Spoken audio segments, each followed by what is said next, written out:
Hey, it's Kev from Blender Binge. In this video, we're going to go over basic texturing, which is taking images and throwing them onto your models and making it look great.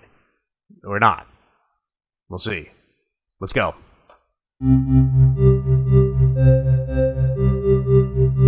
Okay, so if I'm going to do this, the first thing I need to do is have something to throw an image onto.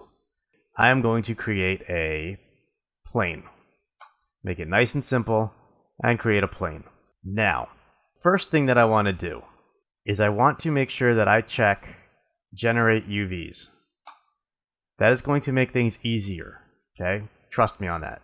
For right now, hit generate UVs and our job gets easier. And what I'm going to do now is I'm going to go over to our little materials, little shader ball thingy. And I'm going to say new. And you see here, because we're in cycles, it throws down this really cool little node graph. Okay, we've seen this in the materials video, but we're going to take this and expand on it now. All right, so if I go here and I hit rendered, and you know what, I'm going to take this lamp and I'm going to turn up its value, all right, to 15 or something, so it makes it nice and bright. Okay, 4.875, whatever. But it makes it brighter so you can see. And then I'm going to go to material, and I'm going to leave it at material just for now. Alright, so if I select this guy, okay, right now I'm on lamp. Alright, so I'm just going to go back to plane, select plane. Here's our node tree. So now what I want to do is, instead of color, okay, we already know that we can change the color to whatever we want. Okay, we've been over that in other videos. That's cool, right? We know that. And if you haven't watched those other videos, I highly recommend you do. But anyway, so we're going to go here from color, and we see it has this input right here. Okay, this little dot means you can plug something into this. So that's what we're going to do. Now to do that, the easiest way is to go over here to where it says color, and you hit this little button. Okay, I'm going to choose checker, and checker is what's called a procedural texture, which means Blender has it encoded and it draws it for you. All right, you're not taking this image from anywhere else that you found on the internet or drew yourself or whatever, or painted. You're just taking something that Blender gives you. And now if I hit render, okay, render view, you see it is nice and checkered. And you can go in here and you can change the colors to whatever you want. All right, and because I just want it to be garish, I'm gonna make it look like that. All right, and you can take anything here in these colors and you can plug in more colors. So I can say this, and I can say over here I want another checker texture, and in this one I want to take the scale down. All right, so I can start inside there. I can make that another checkered pattern. So if I half it, or scale is 5 on the big one, scale is 10 on the little one, and then I can change these and make this even worse looking than I did before. Okay, let's make this disgusting looking. There. Okay, that's pretty disgusting looking. Are you getting nauseous? I'm getting pretty nauseous. That's kind of gross looking. But you can see what this does. And even if I render it, alright, it looks gross. It's just nasty. But anyway, you can plug anything into anything and do anything. Okay, I can take this and I can plug that into everything here, and then I'm just kind of bypassing this and getting, this basically becomes null and void. I take that out, boom, now I get these big pieces, or I connect this to the other ones, and it'll switch. So these kind of things are really cool in that these procedural textures allow you to plug other things in. So for example, I can take, let me see, color for blue, and I'll say I want this to be a brick texture. Okay, so now I have bricks. And in the bricks I have more colors, so I can plug more things into there and go on and on and on and on and on. When it really gets cool is when you bring in your own textures. If I were to delete this, okay, I click on this and I delete this, I'm now back to this color. Right. And I'll just make this gray so you can see I can bring in a image texture. All right, and it goes pink in the renderer because in cycles, if there's no image assigned to this, it glows this kind of magenta color, and it's very noticeable in your renders. So if you see this big, huge magenta color and you didn't choose magenta, it probably doesn't have a shader or a texture on it. Okay, so I'm going to go ahead and hit open, and I'm going to choose this dirt texture I have. And now you see that I have thrown on dirt. All right, so now I have this kind of dirt texture. And now I can't really control this much. All right, I can't say, scale it down, do anything. It's pretty much just taking this whole thing and throwing this image on top, and that's what I have. Because I have nothing plugged into this little vector area. Okay, this vector tells me what I can do. Okay, I can choose to repeat, even if it's on repeat, extend clip. It's not doing that. It's not repeating. But if I plug something into vector here, you'll see. So if I go to vector, okay, vector is right here, vector, and I say UV, I now have the UV coordinates that we created with this. Remember when I said create UV? Here's why.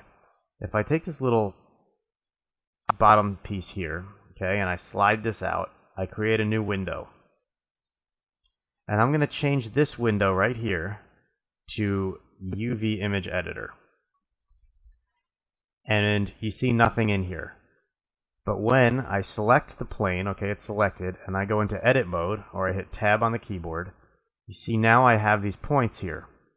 These points are my UV points. If I took this, okay, right click, and drag, you see what I'm doing? I'm really kind of messing it up there. I'm stretching it. Okay, watch this. Look up there. See how it's stretching up here? See how it's getting really gross looking? It's telling it, this is telling where to place. So imagine that this, my dirt image is projected. Okay, there's a projector throwing it down from the top straight down onto here. Okay, it's a movie projector. It's projecting that texture down onto this.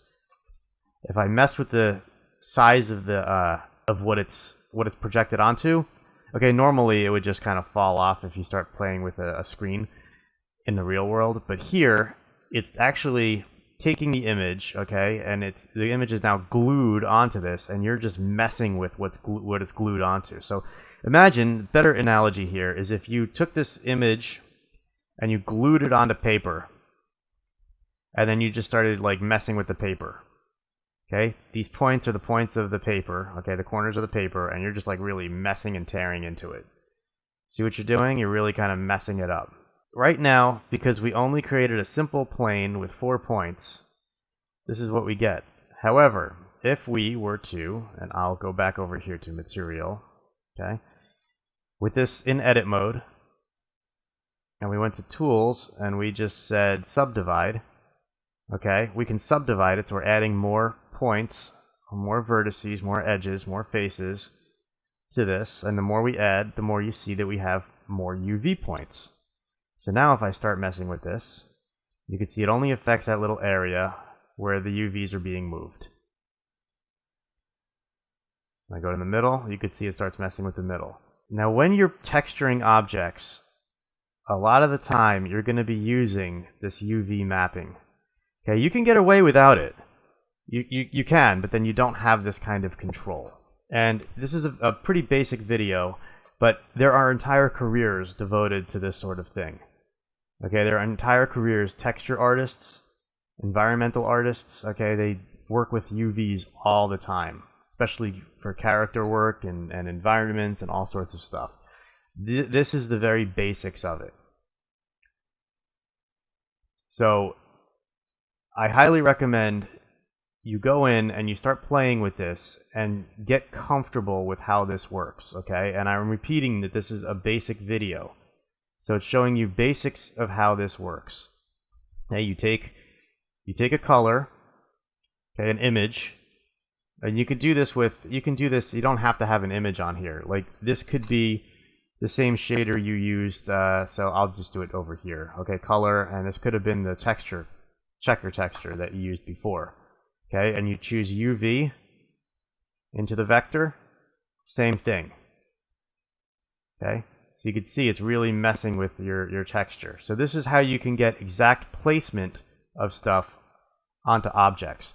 Now I will say it gets a lot more complicated when you're doing, say, a character's face or a head, and there are different ways to unwrap things. So for example, if I were to go and I'll delete this, and I will create a UV sphere, and I will say generate UVs because it makes my life much easier. Okay, and then I'll hit new, gives me a new texture here. Okay, and I'll just go here and I'll select this and I'll hit tab to go into edit. You see that it does a really nice job of kind of breaking out this UV sphere into a nice flat kind of area that comes together at the top. Okay, if you look at these teeth here, all right, that's this area. That's these little triangles right here that all come together at the top. So nice thing is it'll give you a pretty nice way to start mapping things. So if I were to take that image texture from before, so I'll say color, okay, over here, or you know what, I'll just do texture because it's easier to look at now. Okay, texture, okay, and you see how it's mapping this. It's doing a pretty good job of mapping, but it's not. Okay, it's not yet. It's just mapping it to what it believes is the best way to map it onto this object, because you haven't told it yet that you want to do UV vector. So I go to vector, default, and I choose UV, and it plugs it in, and now you can see I have a very nice wrapping, sort of nice wrapping, of texturing. Okay, the textures are wrapping around decently. Not perfect, but decently. Okay. And you can change that. There's one last thing I'm going to show you here because I don't want this video to go on forever and confuse you too much. Okay, under texture coordinate here, you can add in something called mapping. Okay, so you can go here and I can hit Shift A. I can go to vector and say mapping. And if I drag this mapping node over this little, I call it a noodle. Because I like pasta, noodle, and I drop it here, I now have this scale function here where I can change the scale. So if I were to say 4, it increases it. Now it starts looking nicer. Okay, if I want to scale it, say on one of these axes, I can do that independently. Okay, that's not giving me much. Z, okay, so if I wanted to tighten those up and make them squarish, alright, so I can go to 8, and now they're more square, or maybe even less, I don't know, maybe 6, and here's where being an artist comes in. Alright, you just kind of look at, kind of eyeball it. But yeah, you have ultimate control. And this is just laying this down on this area. So you can go in and move these. I'm not going to do that right now, because I want this video to end at some point. But you can really start positioning and changing the look and feel of this. Okay, so this is a more complex object than a flat plane, but this shows you how it works. Okay, so again, go in and play with this. That's how you learn. Okay, you can watch videos all day on this stuff, but until you actually go in and play, it's not. It might sink in, okay? You might be able to, one of those learners, you know, visual learner, who you can go in and just watch videos and then sit down and just do it yourself. But I really recommend going and playing with this and getting a feel for how this UV editor works, okay? And again, we just changed this, okay? We slid this out to make a window, and we just changed this to UV image editor over here. When we created the object, we checked that create UVs, the little checkbox. And then over here we used the node editor and added some nodes in just using this menu over here. You can always add in nodes too by just going in the window and hitting Shift A. And again, there's a hotkey or a shortcut video I posted that'll show you a lot of these different shortcuts, but you can use Shift A almost anywhere and add stuff into anything you want. But I use this for now just to make it easy. So without this video going on far too long, I recommend going in and playing. Okay, watch the video again, take notes if you need to, refer to your notes, open up Blender and play. And the comment section is open. I'm pretty good at answering questions. If I don't get to you right away, that means I just haven't seen it yet, but I will, and I'll see it and I'll answer your question. And hopefully you got something out of this video, and if you did, please hit like, subscribe, hit the little bell notification so that you can see updates, and go play and learn UVs, because they're really, really cool, and start taking things and putting it on your objects and having fun with that. Alright? Until the next time, talk to you later. Bye.